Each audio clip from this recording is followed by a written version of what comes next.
In this video we're going to learn how to make probably the simplest of the set of bags. It's got some really important details in it though.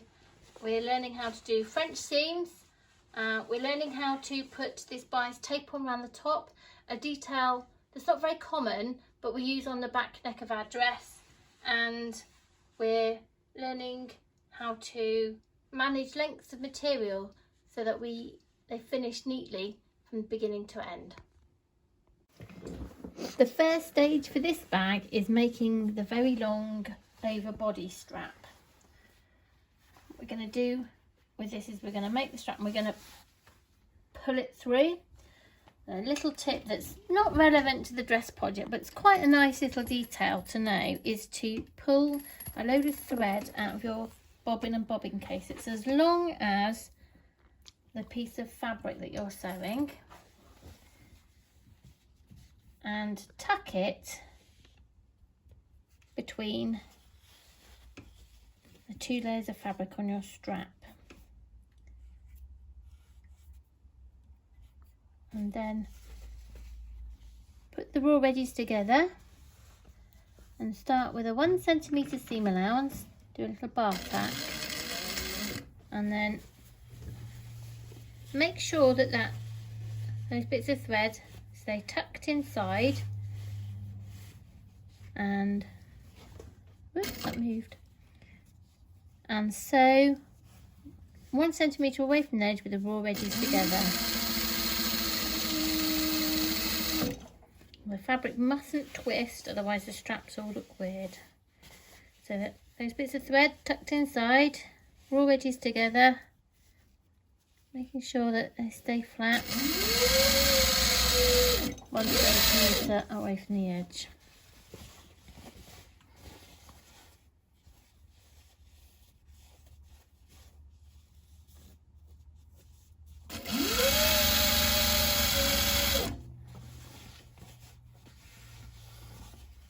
And bits of thread in there,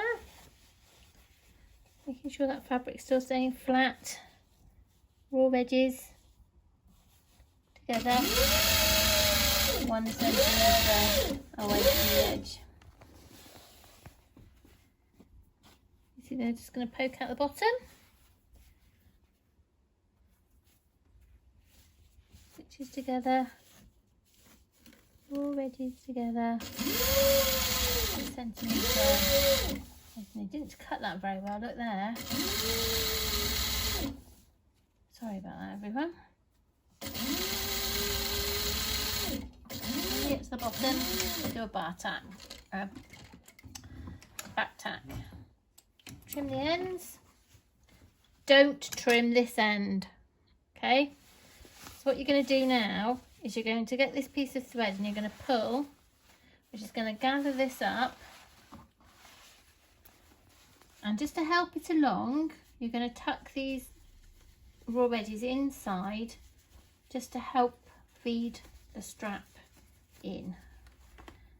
And then you're going to pull this thread at this end and very gently tuck that in, and it should start feeding in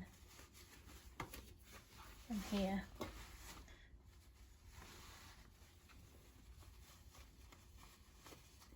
You've just got to be a little bit careful not to pull too tight, because if you pull too tight it will snap the thread.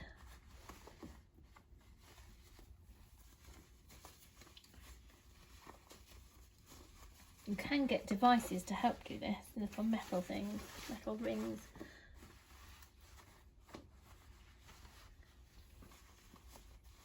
With hooks on the end, which are really useful as well. I just wanted to show you this technique because you don't need any tools to do this, you just need your thread. A bit tedious.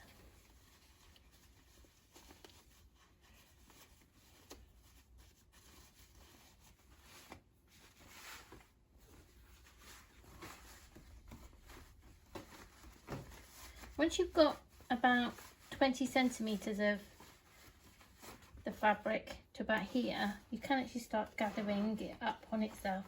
I'm being a nightmare to video because I'm moving it everywhere. can hear my daughter sighing at me. Mum.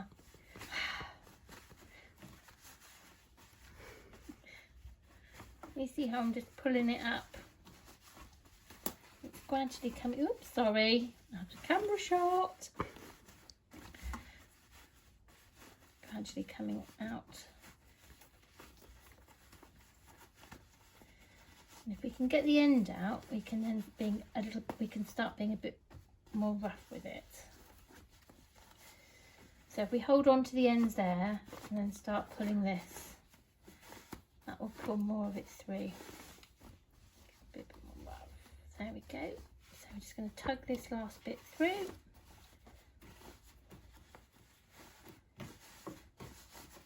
Here we are, you see. Once we've got hold of it, we can then quite be a bit rougher with it and pull it through. And we're going to press this so the seam we've just sewn sits down the middle of the strap, like so.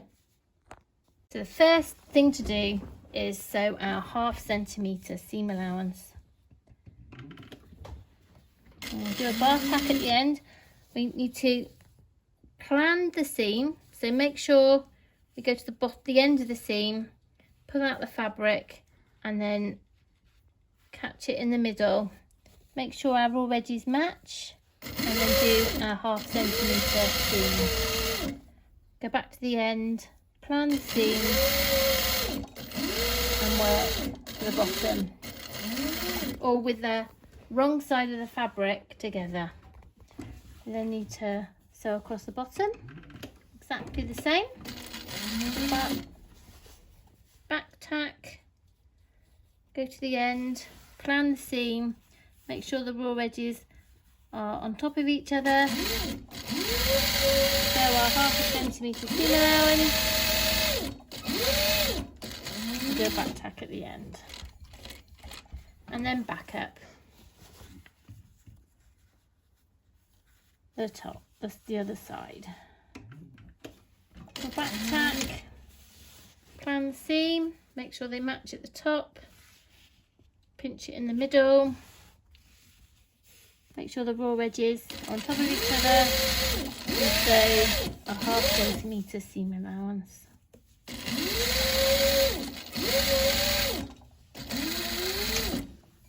And then we need to go and press our French seams. Really important to press the first part of the French seam so we get a nice crisp edge on the product. It's a demonstration of good quality.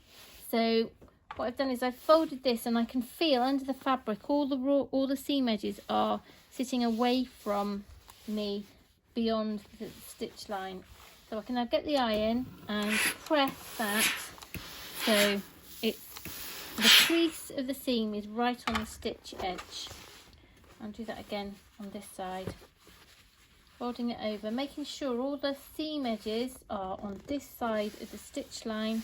You can feel it's nice and flat and flush, and pressing away so all the edges are nice and crisp. I'm going to give an example of a badly pressed seam.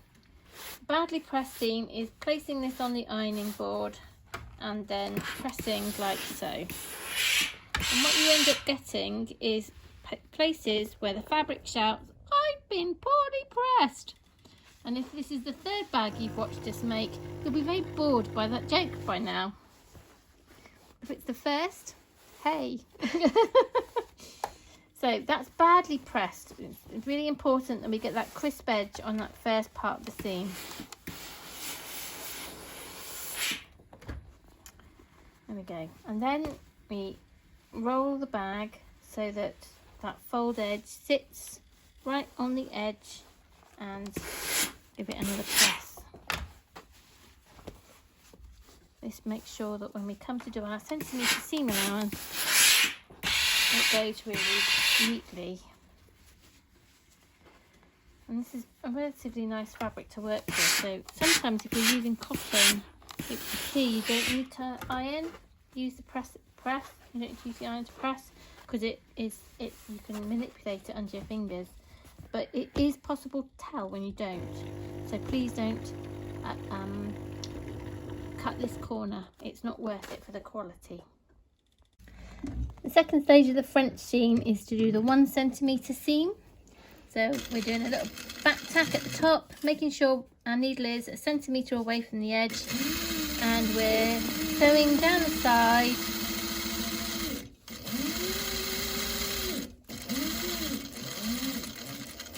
Doing a back tack at the bottom there. Needle on its way down so that we don't lose our thread. Back tack.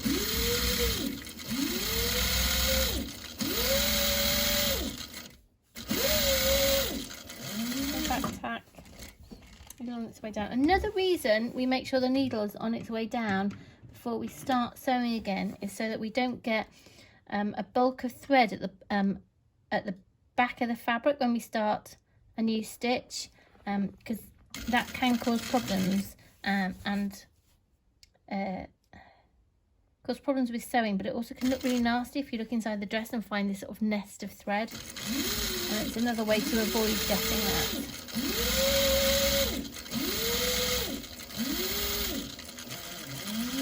There we go. So once you've done those 3 seams, go again and press very much like we've just done, making sure all the seams are nice and crisp.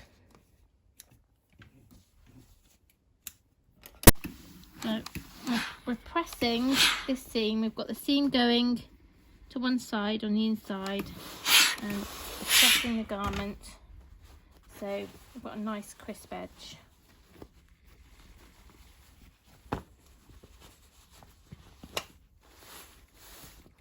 Again, all the seam is up here and we're pressing and pushing that up.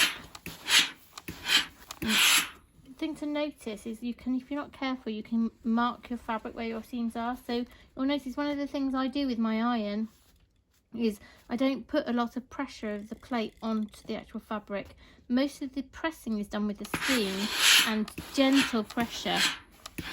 So the metal plate of the iron is barely touching the fabric at all, and this will avoid any shining of the fabric or and reduce the likelihood of damaging the dress.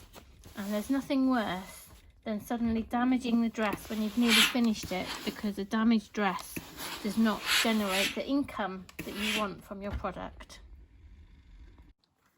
The next job to do is to sew the corners. So we're going to pinch these so the raw edges sit together, and then we're going to fold them so the French seams go in opposite directions, so we've not got all the bulk in one place, but we're going to match up those stitch lines. And put it under the machine with 1/2 centimetre seam allowance. The back tack. Make sure the raw edges are sat on top of each other. So from one end to the other.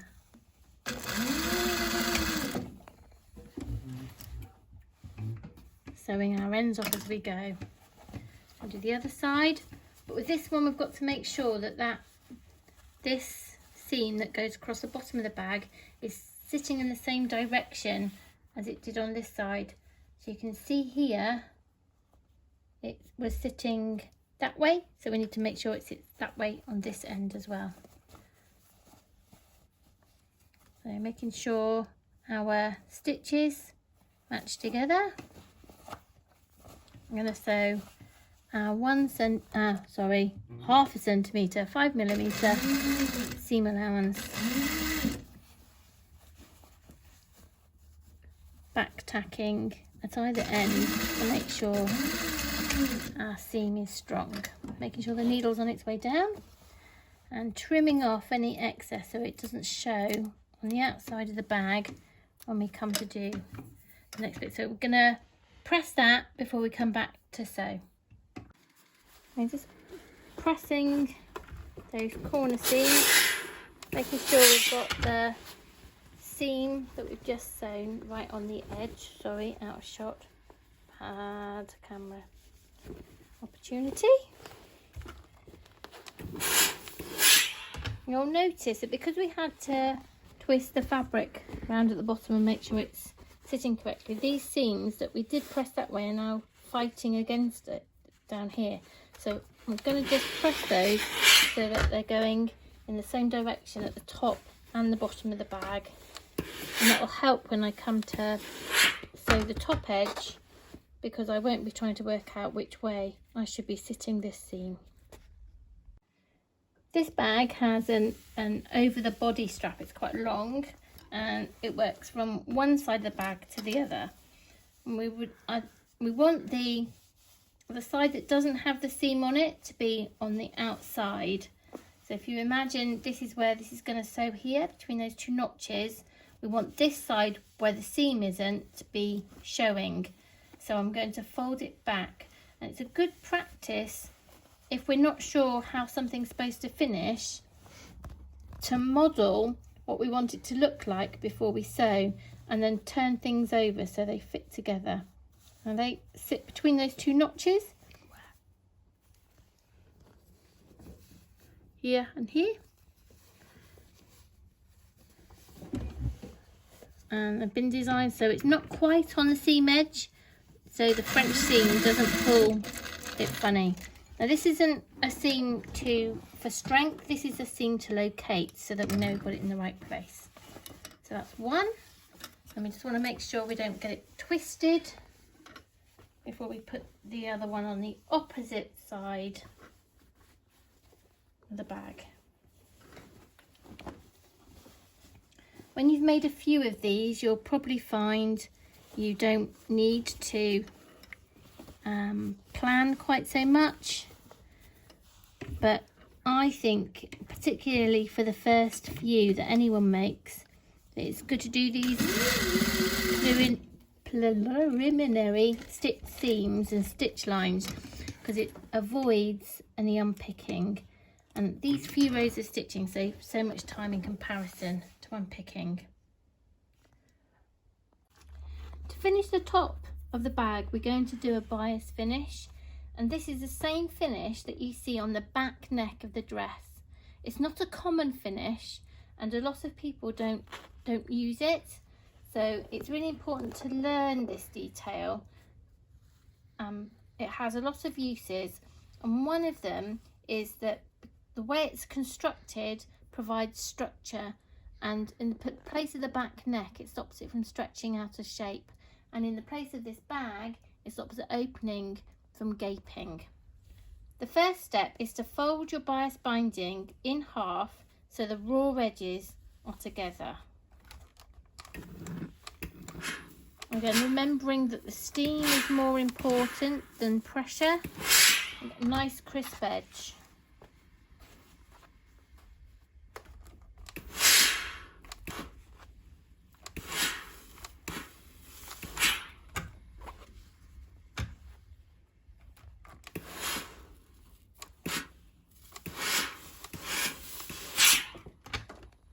So you can see the fold is in the middle and the raw edges meet. To apply this folded binding onto the bag, we need to start the process about 5 centimetres away from the strap, so it avoids the bulk of the French seam here. And we need to draw the binding, leaving a flap of about 5 to 10 centimetres to sew when we come back round to the beginning. We're placing the binding so the seam edge is 1 centimetre away from the raw edge of the bag, but only 1/2 centimetre away from the binding. So you can see here we've got a foot's width to the binding and an extra 1/2 centimetre to the edge of the fabric.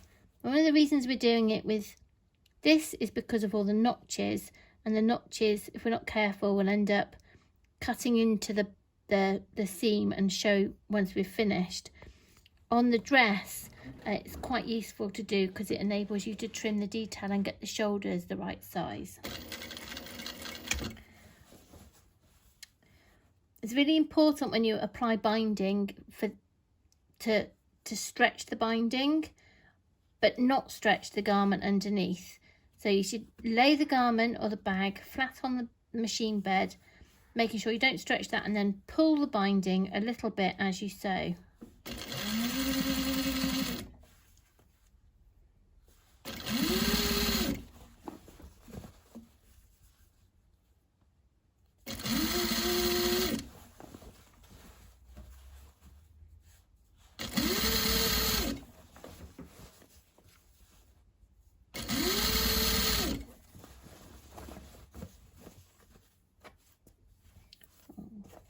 My ends off, they're annoying. So we're coming up to a seam, so I want to double check that it's folding the right way, and you can see here it's folding that way there, so it's got to fold this way at the top as well. It's nothing worse than having a seam that does that, because you can't press it nicely, and it's one of those things that would be good practice to get used to doing before you start making the dress.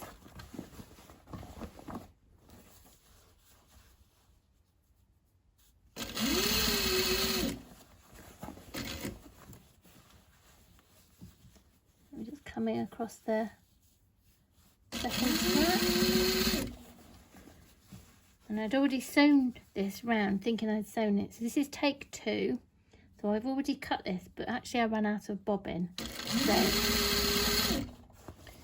I'd already trimmed this to the right length. What we're going to do is, when we reach the end, is we're going to fold this end into this end. But we want to make sure we've got no raw edges, so I'm folding this at a diagonal, putting the raw edges inside, and then I'm going to insert the piece of binding that we've been sewing, this bit, into that space, and make sure that the point here where they meet is nice and smooth. Oh, it's got caught under the foot, so I want to put the needle down, lift the foot up, just tuck that back in place. So there, and I want to make sure that I'm catching everything else here, because we're going to see all that seaming in a minute. And run into that original row stitching in the edges. Just check you've not got any raw edges poking out around. And if you have, now's the time to go round, unpick and tidy. Now that looks all nice and tidy. And work with the bag on the inside. And the straps are going to get a bit in the way at this point. What we want to do is we want to we really need to press this next bit to get a nice neat finish, so we'll go to the iron. It's really important when we press this to make sure all the raw edges are going into the bag and we've got enough steam.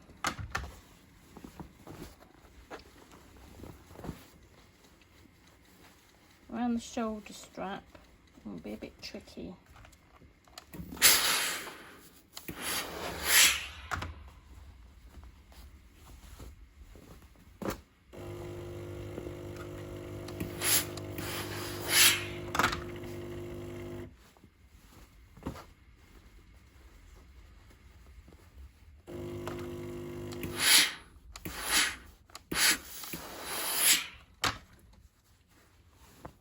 We're going to go back to the sewing machine.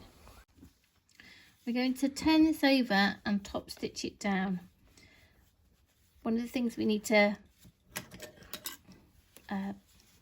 try and achieve is a finish that where you can't see all the seams on the outside, you just simply see a row of stitching on the outside. So we're rolling all these edges inside the garment.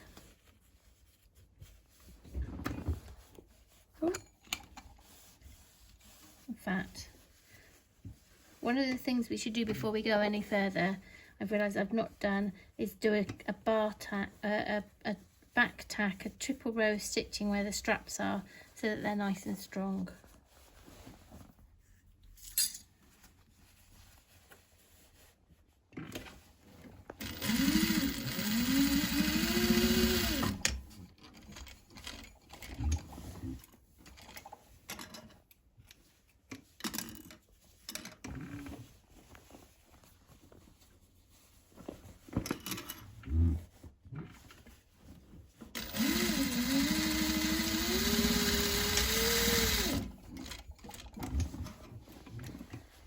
worse than making a bag that the handles fall off. So we're going to start on our binding joint, which I'm very impressed is barely visible. Ooh, one of the things to bear in mind when you're using the sewing machine is always make sure you turn the wheel towards you on the side of the machine, so that you don't create a stitch, which then causes a bit of threading chaos in the bobbing area. So we're stitching nice and close to the edge of our binding, and we're keeping this seam nice and neat and even all the way round. And because we stretched our binding, we will find that the binding length is a tiny bit shorter than our bag length, which means than the outer bag shape, which means that it stretches and that creates, or it stops. You end up it prevents you getting creases in the outer product.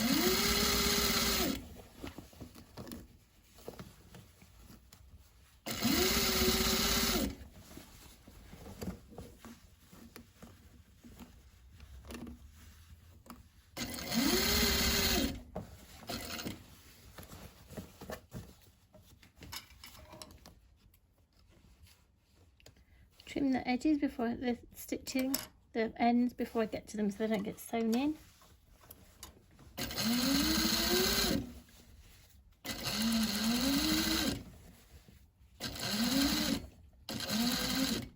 And do a little back tack over the stitches and you reach the other end. Trim the ends, and we should have one relatively simple over the body tote bag. Oh, we didn't finish the corners off. We best do those now. To finish the bottom corners, we need to sew our 1 centimetre seam. Do a back tack at the start.